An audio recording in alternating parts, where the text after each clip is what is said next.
జై గురుదత్త శ్రీ గురుదత్త ద్విసప్తాహ పారాయణలో 9వ రోజు 31వ అధ్యాయం. ఆ తర్వాత సిద్ధయోగి నామధారకునితో ఇలా చెప్పారు. ఆ యోగీశ్వరుడు చెప్పాడు, సాధ్వి, స్త్రీలు ఆచరించవలసిన ధర్మం చెబుతాను. పూర్వం కాశీలో అగస్త్య మహర్షి, ఆయన భార్య లోపాముద్ర నివసిస్తుండేవారు. ఆ మహర్షి తపస్సుకి, ఆమె పాతివ్రత్యానికి మెచ్చి వింధ్యాపర్వతం వారికి గొడుగు వలె నిలిచి ఉండేవాడు.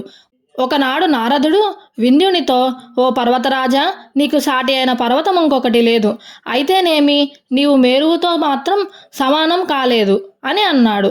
అప్పుడు రోషంతో వింధ్యాపర్వతం మేరు పర్వతాన్ని మించిపోవాలని పెరగసాగాడు. అందువలన ఆ పర్వతానికి దక్షిణంగా ఉన్న ప్రాంతమంతా చీకటిమయమైంది. ఆ ప్రాంతంలోని ప్రజలకు నిత్యకర్మ ఆచరణ తారుమారయింది. అప్పుడు ఋషులు మొరపెట్టుకోగా, అప్పుడు బ్రహ్మదేవుడు కాశీలో అగస్త్యుడను సద్గురువును ప్రార్థించి వారు దక్షిణ దేశానికి వెళ్ళేలా చేయి అని ఉపాయం చెప్పాడు. అప్పుడు ఇంద్రుడు దేవతలందరితో కలిసి ఆ ఋషి దంపతులను దర్శించి పూజించాడు. అప్పుడు మహాపతివ్రత అయిన లోపాముద్రను కీర్తిస్తూ ఆమె మహిమకు కారణమైన పతివ్రతా ధర్మాలను దేవగురుడైన బృహస్పతి ఇలా చెప్పాడు. స్త్రీలు ఎల్లప్పుడూ తమ పతిని శ్రీహరిగా భావించి సేవ చేయాలి. విసుగన్నది లేకుండా అతిథులను ఆదరించాలి. భర్త అనుమతి లేకుండా ఏ దానము చేయకూడదు. సాధ్యమైనంత వరకు పొరుగిళ్లకు పోకుండా తప్పనిసరి అయినప్పుడు తల వంచుకొని వెళ్ళాలి. ఉత్సవాలకి కానీ యాత్రలకి కానీ ఒంటరిగా వెళ్ళకూడదు. భర్త ఇంట్లో లేనప్పుడు అలంకరించుకోకూడదు.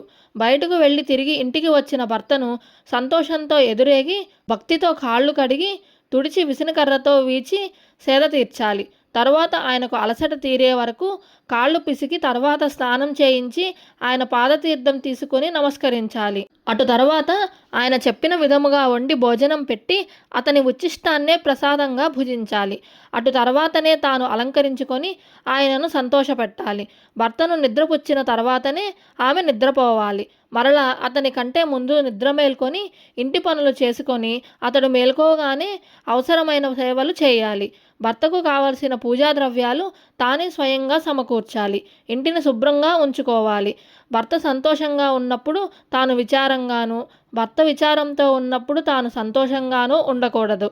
భర్త కోపించినప్పుడు క్షమించమని ప్రార్థించాలి. భర్తతో గొడవలు పడకూడదు. అతడు కోపంతో అన్న మాటలను మనసులో ఉంచుకోకూడదు. భర్త ఆజ్ఞానుసారం భార్య నడుచుకోవాలి. భర్త ఆజ్ఞ లేనిదే వ్రతాలు ఉపవాసాలు చేయకూడదు. భర్త యొక్క ఆయుష్ కొరకు పసుపు, కుంకుమ, మంగళసూత్రాలు మొదలైనవి భక్తితో ధరించాలి. భర్తకు ఇష్టమైన ఆభరణాలు, వస్త్రాలు మాత్రమే ధరించాలి. అత్తమామలను, బావమరదులను, ఆడబిడ్డలను విడిచి వేరుగా ఉండాలని కోరుకోకూడదు. భర్తకు లభించిన దానితోనే సంతృప్తి చెందాలి. ఇరుగు పొరుగు శ్రీమంతులను చూసి భర్త అసమర్థుడని నిందించకూడదు. యాత్రికులు యాత్రకు పోతుంటే తాను కూడా పోవాలనుకోకూడదు. పతిసేవయే యాత్రగా భావించాలి. భర్త లోబి అయినా, రోగి అయినా, వికలాంగుడైనా అతనినే పరమేశ్వరుడుగా భావించి అతనినే పూజించాలి. అట్టి పతివ్రతలను చూసి త్రిమూర్తి కూడా సంతోషిస్తారు. ఇలా చేయక యథేచ్ఛగా సంచరిస్తే ఆమె పుణ్యమంతా నశించి నరకానికి పోతుంది. మరొక పతివ్రత పాదధూళితో కానీ అట్టి పాపం నశించదు. పతివ్రతల పాదధూళిని స్పర్శించి దేవతలు కూడా ధన్యత పొందుతారు. అందమైన స్త్రీలు సృష్టిలో చాలామంది ఉంటారు. అయినా పతివ్రతల వల్లనే వంశమంతా ఉద్ధరించబడుతుంది. 7 జన్మల పుణ్యం వల్ల కానీ అట్టి ఇల్లాలు లభించదు. ఆమెను వివాహమాడిన భర్తకి అన్ని పురుషార్థాలు సిద్ధిస్తాయి. ఆమె లేకుండా యజ్ఞము మొదలైన ధర్మాలన్నీ సఫలం అవ్వవు. ఆమె లేని భవనమైన అడవితో సమానమే. ఆమె వల్లనే సంతానము, ఊర్ధ్వలోకాలు లభిస్తాయి. ఆమెను చూడగానే భూమి తన సహజమైన కాఠిన్యం విడిచి అడుగులకు మడుగులొత్తుతుంది. ఆమె సహచర్యం వలన 7 జన్మల పాపం కూడా నశిస్తుంది. గంగా స్నానం వల్ల వచ్చే పుణ్యం కూడా పతివ్రతను దర్శించడం వలన కలుగుతుంది. ఇంతటితో 31వ అధ్యాయం సమాప్తం. 32వ అధ్యాయం ప్రారంభం. బృహస్పతి ఇంకా ఇలా చెప్పాడు. భర్త మరణించినప్పుడు భర్తతో సహగమనం చేయడం ఉత్తమం. కానీ భర్త దూరదేశంలో ఉన్నా, ఆమె గర్భవతి అయినా, లేక ఆమెకు పాలు త్రాగే బిడ్డ ఉన్నా అప్పుడు మాత్రం సహగమనం చేయకూడదు. అటువంటి స్త్రీ మిగిలిన జీవితమంతా విధవ ధర్మం పాటించినా ఆమెకు నిస్సందేహంగా అట్టి ఫలితమే వస్తుంది. ఆమె జుట్టు తీయించుకోవడం ప్రధాన కర్తవ్యం. లేకుంటే ఆమె జుట్టు అనే త్రాడుతో భర్తను కట్టివేసిన దోషం వస్తుంది. చనిపోయిన భర్త కూడా పాపం చేసిన వాడవుతాడు. అప్పటి నుండి ఆమె నిత్యము తలస్నానము, ఒక్కపూట భోజనము చేస్తుండాలి. ప్రాణాలు నిలుపుకోవడానికి ఎంత అవసరమో అంత మాత్రమే తినాలి. మంచం మీద నిద్రిస్తే విధవ పతితో కలిసి నరకానికి పోతుంది. కనుక కిందనే పడుకొనడం ఆమె ధర్మం. తనకున్న మంచము, పరుపు పేదలకు దానమిచ్చేయాలి. రంగు చీరలు ధరించక తెల్ల వస్త్రం మాత్రమే ధరించాలి. భర్తకు ప్రియమైన వస్తువులను సద్బ్రాహ్మణులకు దానమివ్వాలి. అభ్యంగనము, సుగంధము, పూలు వాడకూడదు. పితృయజ్ఞం చేయడానికి మగబిడ్డ లేనప్పుడు ఆమెయే నిత్యము తన భర్త గోత్రాదులు చెప్పి అతనికి తర్పణ చేయాలి. అప్పుడు తన భర్త విష్ణుదేవుని రూపంగా ఉన్నాడని పూజించాలి. ఆమెకు కొడుకు ఉన్నప్పుడు అతని అనుమతి తీసుకొని మాత్రమే ఇవన్నీ చేయాలి. లేని వారికి కావాల్సిన సాయం దానం చేస్తూ ఉండాలి.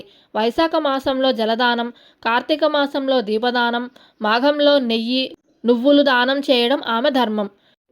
శివునికి ఏకాదశ రుద్రాభిషేకము, షోడశోపచార పూజ చేసి తన భర్తయే నారాయణన్న భావంతో దీపమాలిక దానమిస్తే పూర్వపాపం నశించి యశస్సు లభిస్తుంది.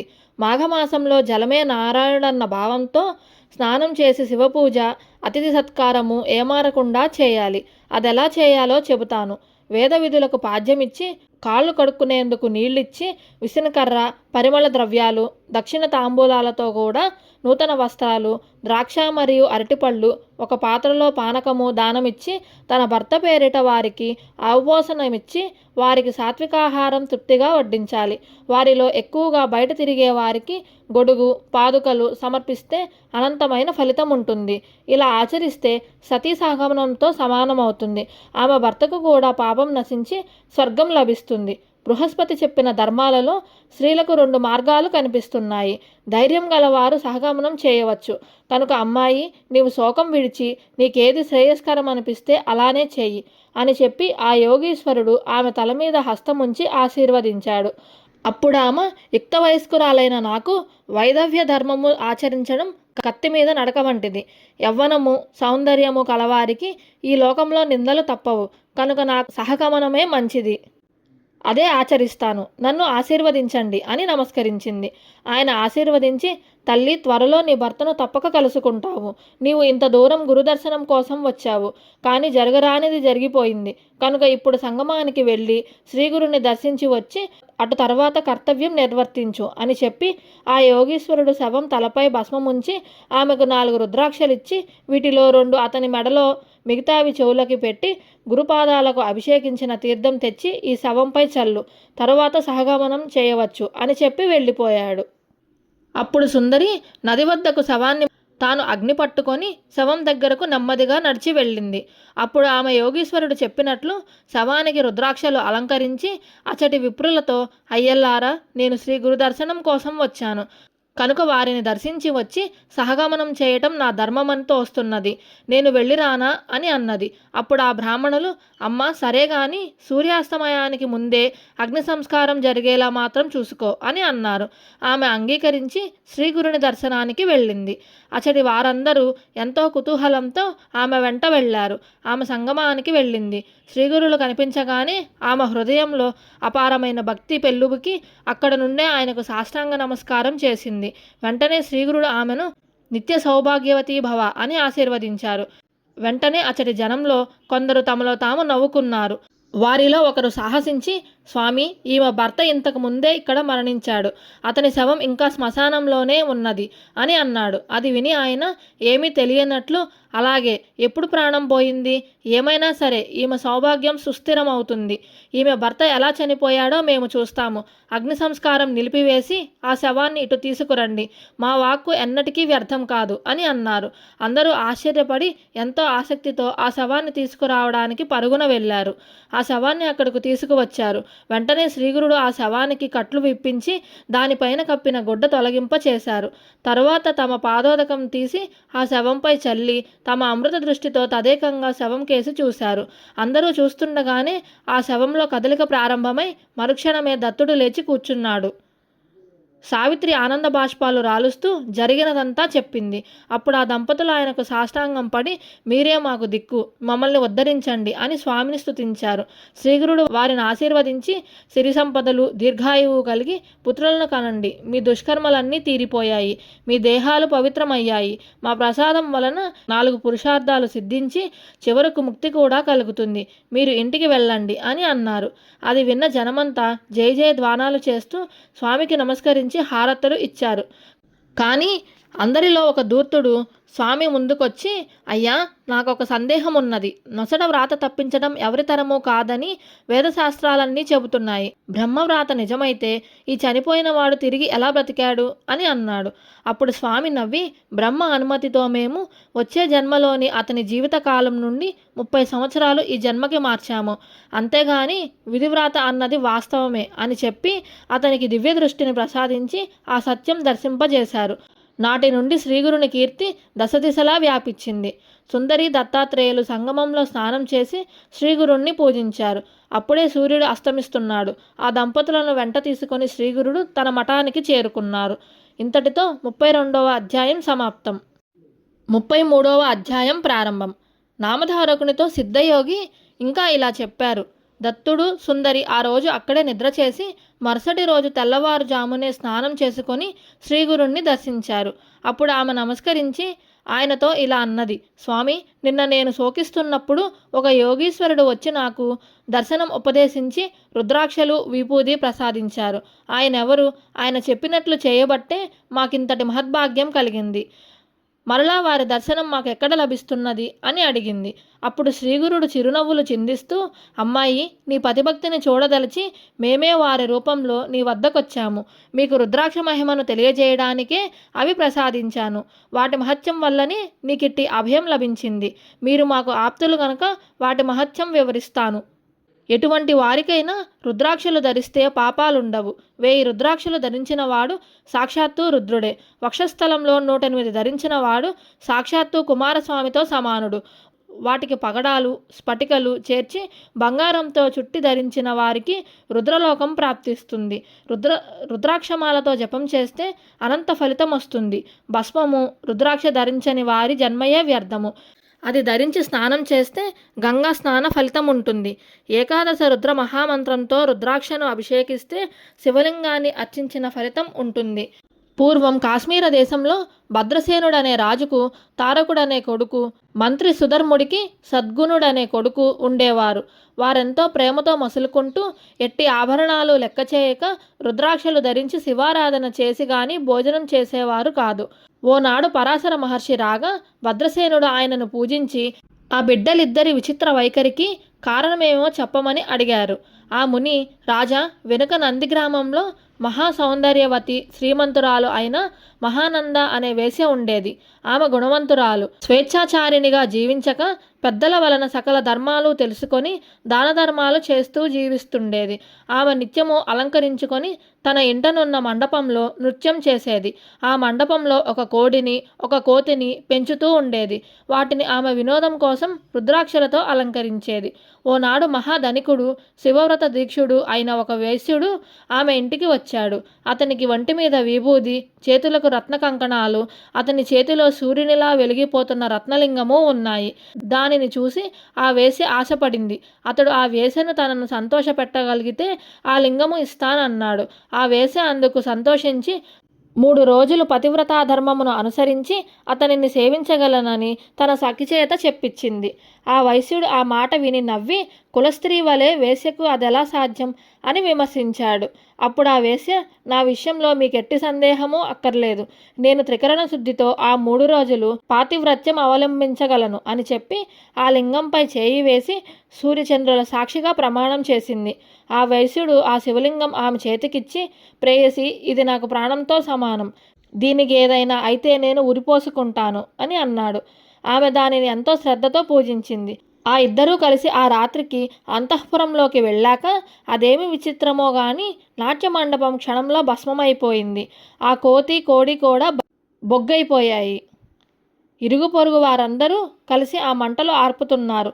తెల్లవారాక అది తెలిసిన వైశ్యుడు ఏడుస్తూ అక్కడున్న బూడిదంతా గాలించినా శివలింగం దొరకలేదు. ఒక చితి వెలిగించి ఆ మంటలలో దూకాడు.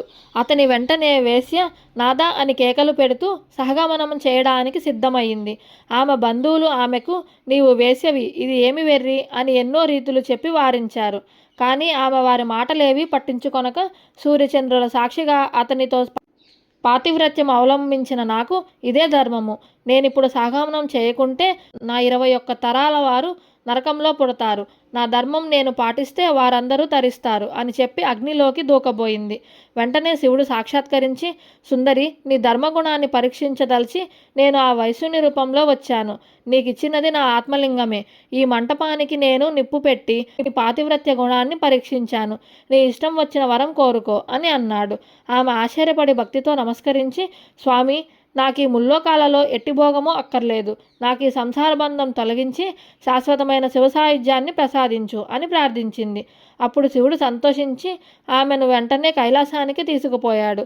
ఆనాడు నాట్యమండపంలో అగ్నిలో పడి మరణించిన ఆ కోడి, కోతి ఈ బిడ్డలుగా జన్మించారు. పూర్వజన్మ సంస్కారం వలన శివభక్తులై భస్మము, రుద్రాక్షలు ఇంత ప్రీతితో ధరిస్తున్నారు. కనుక ఓ సాధ్వి, రుద్రాక్ష ఇంత మహిమ గలది అని శ్రీగురుడు చెప్పారు. ఇంతటితో 33వ అధ్యాయం సమాప్తం. 34వ అధ్యాయం ప్రారంభం. ఆ రాజు పరాశర మహర్షికి నమస్కరించి, స్వామి, ఈ బిడ్డలు పూర్వజన్మలో రుద్రాక్ష మహిమ తెలియకుండానే వాటిని ధరించిన ఇలా రాజపుత్రులుగా జన్మించారు కదా. ఇప్పుడు వాటిని ఇంత శ్రద్ధాభక్తులతో ధరిస్తున్నందుకు ఫలితం ఎలా ఉండబోతుంది అని అడిగాడు. రాజా, ఇప్పటి నుండి 8వ రోజున వారు మరణించవలసి ఉన్నది అని అన్నాడు. కానీ ఏ గ్రామంలో రుద్రజపం జరుగుతుందో అక్కడ ఏ పాపాలు ప్రవేశించలేవు. అది సర్వపాపహరం. పూర్వం రుద్రమంత్ర జపం యొక్క ప్రభావం వలన పాపులు కూడా పరిశుద్ధులు అవడం వలన యముడు బాధపడి బ్రహ్మకు విన్నవించుకున్నాడు. అప్పుడు బ్రహ్మ, యమధర్మరాజా, భక్తి లేని వారిని మాత్రమే నీవు దండించాలి. భక్తితో రుద్రమంత్రం జపించే వారి జోలికి నీ దూతలు వెళ్ళనేకూడదు అని చెప్పాడు. కనుక రాజా, నీవు భక్తితో రుద్రాక్షలు ధరించి బ్రాహ్మణుల చేత 7 రోజులు నిరంతరం రుద్రాభిషేకం చేయించు. అందువలన వారు ధర్మాత్ములై సర్వసంపదలతోనూ కలకాలం జీవించగలరు అని వివరించి చెప్పాడు. ఆ రాజు ఆ ప్రకారమే 100 మంది సద్బ్రాహ్మణుల చేత 10,000 రుద్రమంత్ర గానంతో 7 రోజులు రాత్రింబవళ్ళు శివునికి అభిషేకం చేయించారు. నిత్యము అభిషేక జలంతో రాజకుమారులకు స్నానం చేయించారు. చివరి రోజు సాయంత్రం ఆ బిడ్డలిద్దరూ స్పృహ తప్పి పడిపోయారు. అప్పుడు పరాశర మహర్షి రుద్రమంత్ర జలం వారి మీద చల్లారు. వెంటనే వారు లేచి కూర్చున్నారు. అప్పుడు ఆ మహర్షి ఇలా చెప్పారు, బిడ్డల ప్రాణాలు అపహరించడానికి వచ్చిన యమదూతలను శివదూతలు వచ్చి తరిమివేసి ఆ రాజకుమారులను బ్రతికించారు. రాజు సంతోషంతో గొప్ప ఉత్సవం చేసి అంతటి ఉపాయం చెప్పిన మహర్షిని పూజించాడు. ఇంతలో నారదుడు అక్కడికి వచ్చి ఆ రాజకుమారులకు 12వ ఏట అపమృత్యు భయం ఉన్నదని, అది తప్పితే పూర్ణాయుర్ధాయము ఉన్నదని చిత్రగుప్తుడు యమధర్మరాజుతో చెప్పిన విషయం చెప్పాడు. కనుక నామధారక, నీవు నిత్యము రుద్రాభిషేకంతో శ్రీగురుణ్ణి పూజించు అని సిద్ధుడు చెప్పారు. ఇంతటితో 34వ అధ్యాయం సమాప్తం. 35వ అధ్యాయం ప్రారంభం. సుందరి శ్రీగురుని పాదాలకు మ్రొక్కి, స్వామి, నిరంతరం మీ పాదాలను స్మరించేందుకు నాకొక మంత్రం ఉపదేశించి అనుగ్రహించండి అని వేడుకున్నది. అప్పుడు శ్రీగురుడు, అమ్మ, స్త్రీలకు భర్తను సేవించడం కంటే మోక్షానికి వేరొక మార్గం లేదు. స్త్రీలకు మంత్రోపదేశం చేయకూడదు. పూర్వం దేవాసుర యుద్ధంలో చనిపోయిన రాక్షసులందరినీ శుక్రాచార్యుడు మృత సంజీవని మంత్రంతో బతికించి యుద్ధరంగానికి పంపుతున్నాడు. ఒకనాడు ఇంద్రుని వలన ఆ సంగతి విని శివుడు కోపించి నందిని పంపి ధ్యాన నిమగ్నుడై ఉన్న శుక్రాచార్యుని తెప్పించి అతనిని మింగి తన కడుపులో బంధించాడు. ఒకనాడు శివుడు ఏమారినప్పుడు శుక్రుడు ఆయన మూత్రంతో పాటు బయటికొచ్చి మరలా యుద్ధంలో చనిపోయిన రాక్షసులను బ్రతికించాడు. అప్పుడు శివుడు బృహస్పతిని పిలిచి తనకొక ఉపాయం చెప్పాడు. బృహస్పతి తన కుమారుడైన కచుణ్ణి అందుకు నియమించాడు. కచుడు వెళ్ళి శుక్రాచార్యునికి సాష్టాంగ నమస్కారం చేసి, అయ్యా, విద్యార్థినై మీ వద్దకు వచ్చాను, నన్ను స్వీకరించండి అని అన్నాడు. అప్పుడు శుక్రుని కుమార్తె దేవయాని అతనిని చూసి మోహించి తన తండ్రిని అందుకు ఒప్పించింది. కానీ రాక్షసులు కొద్ది కాలానికి కచుడు శత్రుపక్షం వాడని తెలుసుకున్నారు. కానీ శుక్రాచార్యునికి చెప్పలేదు. ఒకనాడు కచుడు సమిధులు తేవడానికి అడవికి వెళ్ళినప్పుడు రాక్షసులు అతనిని రహస్యంగా అక్కడే చంపేశారు. దేవయాని మొరపెట్టుకొనగా శుక్రుడు తన దివ్యదృష్టితో తెలుసుకొని సంజీవని మంత్రంతో అతనిని తిరిగి బ్రతికించాడు. అప్పుడు రాక్షసులు కుచుడిని మళ్ళీ చంపి భస్మం చేసి నీటిలో కలిపి శుక్రుని చేత త్రాగించారు. ఈసారి దేవయాని అడిగినప్పుడు శుక్రుడు తన దివ్యదృష్టితో మొత్తం తెలుసుకొని దేవయానికి ఇలా చెప్పాడు.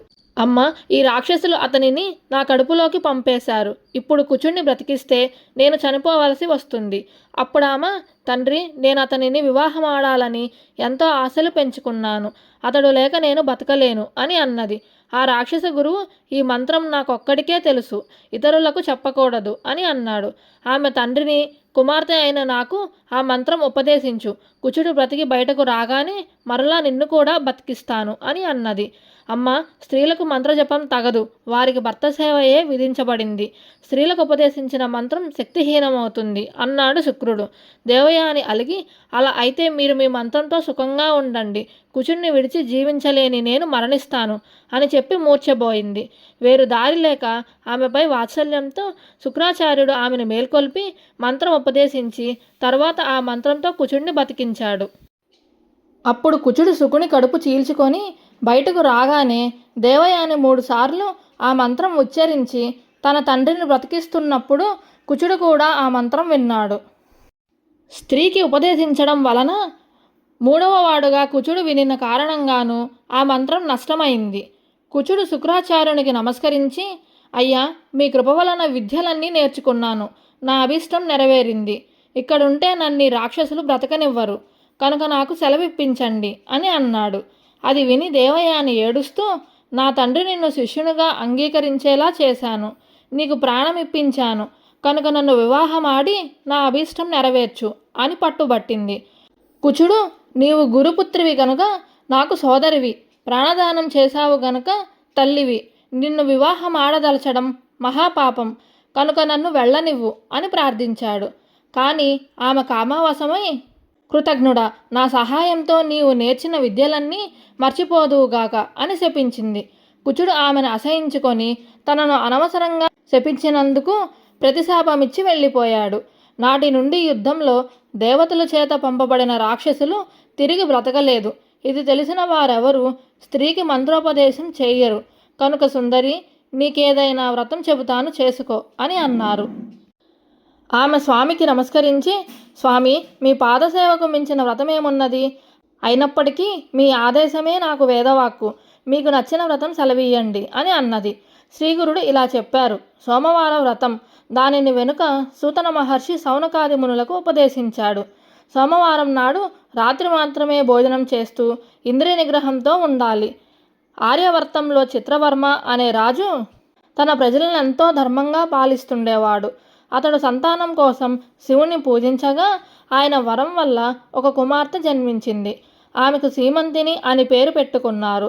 కొంతకాలానికి ఒక శిష్యుడు ఆమె చేయి చూచి 14వ ఏట ఆమె భర్త మరణిస్తాడని చెప్పాడు. సీమంతిని ఒకనాడు యాజ్ఞవల్క మహర్షి భార్య మహాపతివ్రత అయిన మైత్రేయిని దర్శించి నమస్కరించి తన దురదృష్టాన్ని నివారణ తెల్పమని ప్రార్థించింది. అప్పుడు మైత్రేయి, అమ్మాయి, ప్రతి సోమవారము భక్తితో శివపార్వతులను పూజించు అని చెప్పింది. సీమంతిని ఆమెకు నమస్కరించి ఇంటికి వచ్చి ఎంతో శ్రద్ధతో ఆ వ్రతం ఆచరించింది. ఆమెకు యుక్త వయసు రాగానే ఇంద్రసేన మహిపాలుడి కుమారుడైన చంద్రాంగుడికి ఇచ్చి వివాహం చేశారు. ఆ దంపతులు ఎంతో అన్యోన్యంగా జీవిస్తుండగా ఒకరోజు ఆ రాజకుమారుడు జలక్రీడకని వెళ్ళి ప్రమాదవశాన కాళింది నదిలో మునిగిపోయాడు. సీమంతిని తాను వ్రతమాచరించినా కూడా తన భర్తను రక్షించనందుకు శివపార్వతులకు మొరపెట్టుకొని సహగమనం చేయడానికి సిద్ధమైంది. అప్పుడు పురోహితులు, శవము కనిపించకుంటే సహగమనం చేయకూడదు.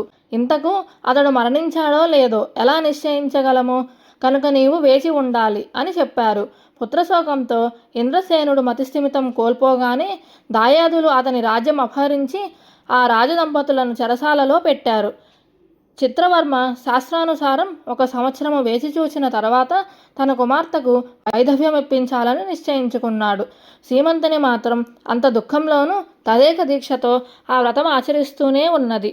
నీట మునిగి చనిపోయిన చంద్రాంగదుడిని నాగకన్యలు అమృతం పోసి బ్రతికించి తమ రాజైన తక్షకుని దగ్గరకు తీసుకువెళ్లారు. అతనికి చంద్రాంగదుడు నమస్కరించాడు.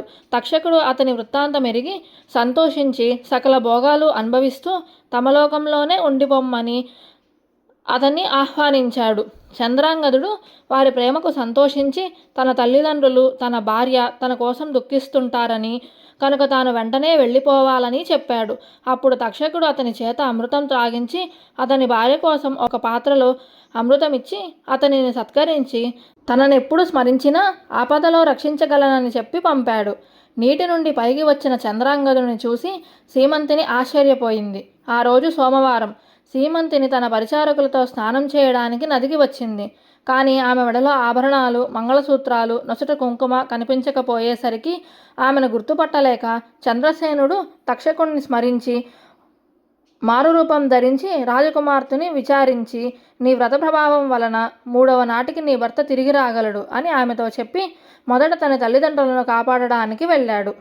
వారి రాజ్యం అపహరించిన దాయాదులకు తను తక్షకుని వరం పొంది వచ్చిన సంగతి తెలుపుతూ రాజ్యం తిరిగి అప్పగించాలని, లేకుంటే వారిని యుద్ధంలో శిక్షించగలనని హెచ్చరిస్తూ కబురు చేశాడు.